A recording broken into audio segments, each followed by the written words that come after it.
Yeah, I love hearing more about, step 4, and I guess I'm looking for, confirmation that I'm on the right track, and I mean, I'm feeling it for sure, and my life is reflecting it. But that's the only confirmation that counts. Yeah. Words from someone else, even someone like us, are meaningless because words don't teach. And so what makes you think, what makes you speculate that you might probably be there?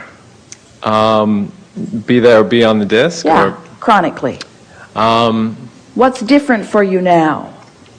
Just my day seems to be sort of steamrolled for me. So I get up and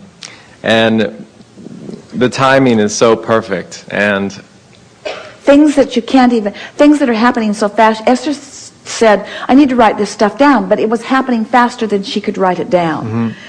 Just the variety of culminations. When you get in sync with infinite intelligence, and infinite intelligence is focused with you during your day,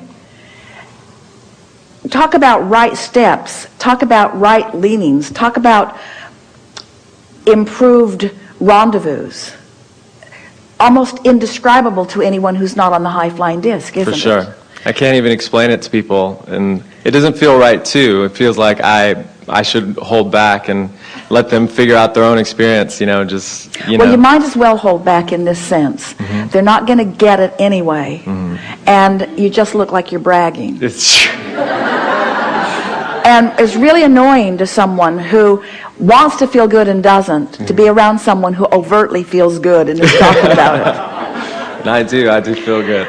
We don't want you to stop talking about it, but we don't want you to be disappointed if they don't get it. That's true. You see, here's the thing. All of you are, we would say even in every day, on high-flying and low-flying discs in terms of your point of attraction, because you are observers of things that cause you to fly high and fly low. You have a sort of average vibration, and you all know what it is. Can't you say that about your friends? Can't you describe your friends emotionally? That's a really happy girl, you say. Or that's really a focused person. Or that's really an effective person. Or that person's really a downer.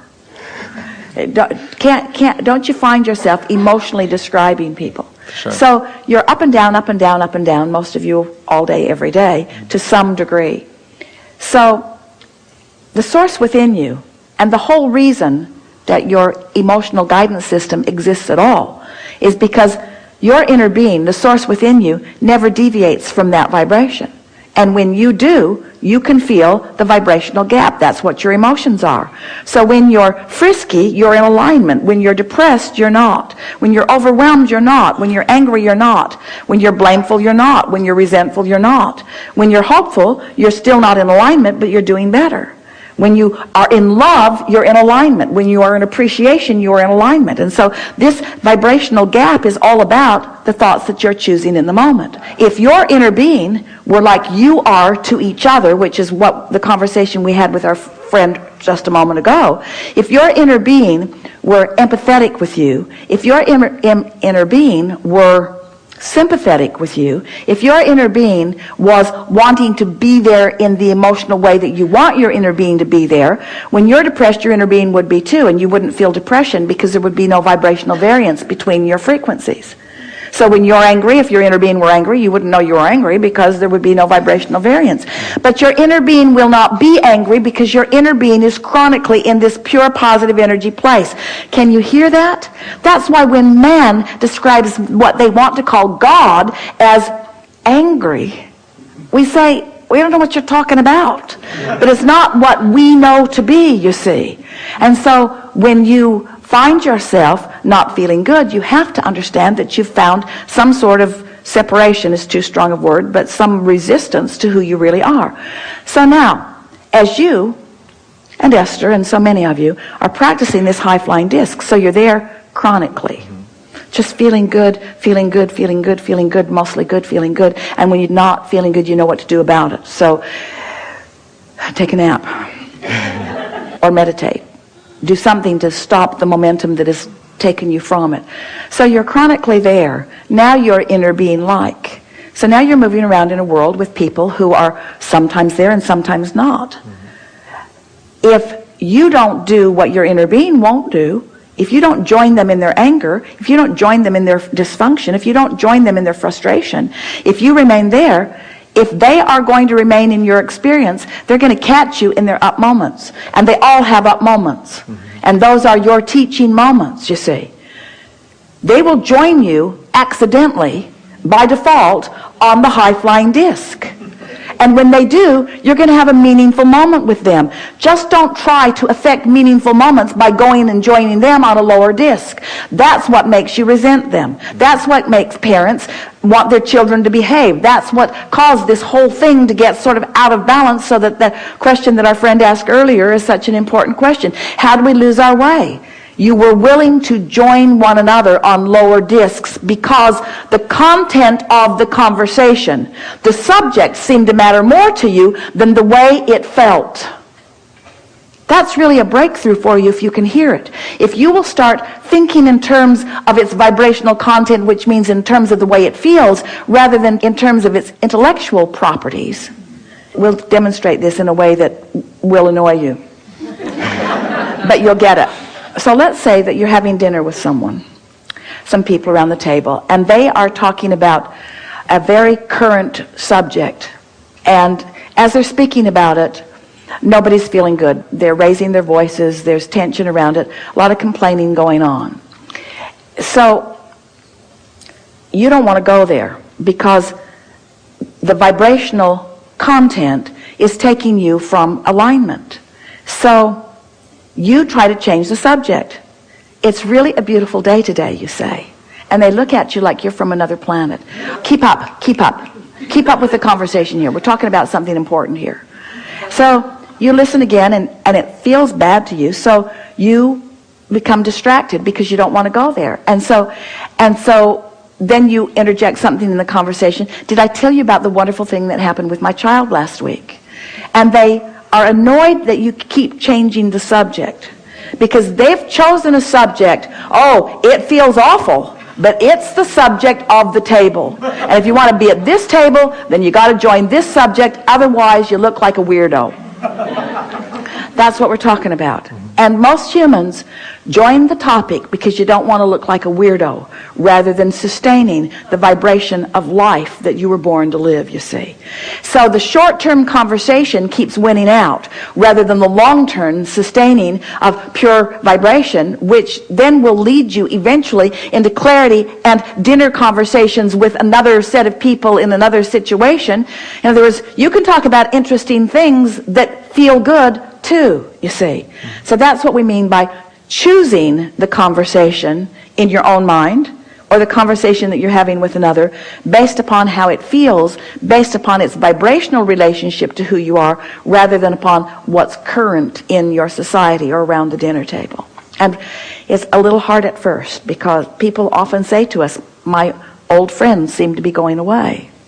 And we say, it isn't that your old friends are going away, it's that you are causing some separation between the active vibrational aspects of them and the active vibrational aspects of you. And in the majority of cases, once you sustain this higher frequency for a period of time, most of your friends will accidentally rendezvous with you there enough that they will start getting the hang of that high-flying place. Some of them won't, but many, many, many of them will. And then they will begin to discover what it feels like to communicate when you're all tuned in, tapped in, turned on. Talk about the mastermind concept. Talk about talking yourself into a frequency where you have access to infinite intelligence, which means you always know the path of least resistance, the path of most allowance on every subject, you see. Talk about a joyful journey. Yeah. Everybody's not ready for it, but plenty are. And if you focus upon the ones that aren't ready, then you join them on their disc and you're not ready either. In other words, you just sort of have to accept that people are where they are and choose where you want to be based upon how you want to feel, and then watch what happens. And we promise you, friends, this high-flying disc is not a lonely place. It's where the masters of your world have been and are. It's where the most sophisticated in thought are. It's where the most meaningful conversations are. It's where the most fun is. It's where the best insight into the best stories are. It's where your source is all the time. It's where the children are and want to remain. It's where the majority of the beasts of the planet are.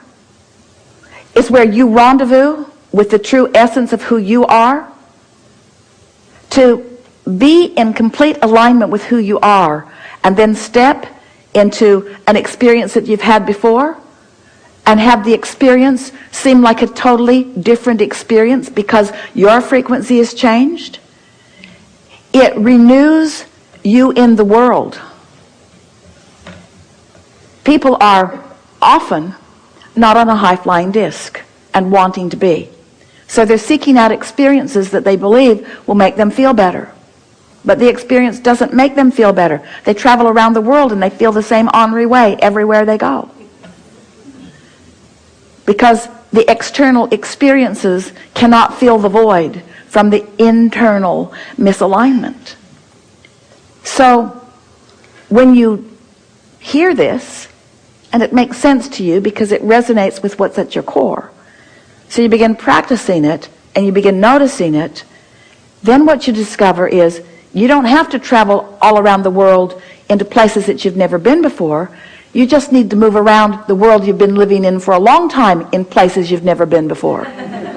Then you begin to discover the true personality of those you love. Then you begin to discover the true generosity of the people of your world. Then you begin to discover the true timing and intelligence of the people who you work with.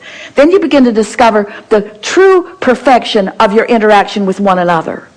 Because you've found alignment with the vibration that is at the core of them too. And as you become the influencer from that vibrational stance, and others begin joining you in that same vibrational place, now the experiences that you're having are unparalleled, you see. Now you've pushed the reset button. Now you're living in your world, but you're living your life through the eyes of Source. And now you're doing what you came to do.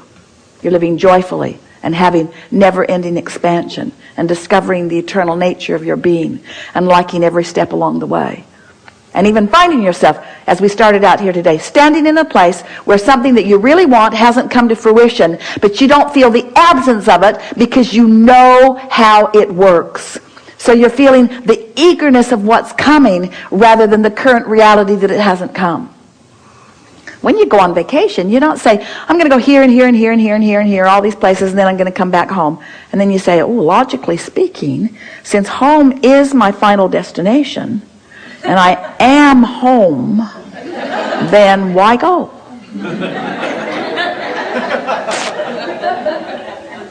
We say you didn't go on the vacation to get it done. You went on the vacation for the stimulation, for the feelings along the way, for the fun along the way. So once you start hanging around in this high-flying vibration, everything about your world will be, not just look different to you, it will be different to you because you'll be tapping in to different frequencies of same places, different frequencies of same people, different frequencies of combinations. You have no idea how brilliant you are as a cluster of people until you've clustered on your high-flying disc. That's what's so fun about gatherings like this, or the longer gatherings on the cruises where more people are in a more sustained way maintaining a vibrational frequency and getting to rendezvous with life from that higher frequency. You have no idea who you even are. You don't know how good you can feel till you've played with this just a little bit. You don't know how smart you are. You don't just have access to infinite intelligence. You are infinite intelligence.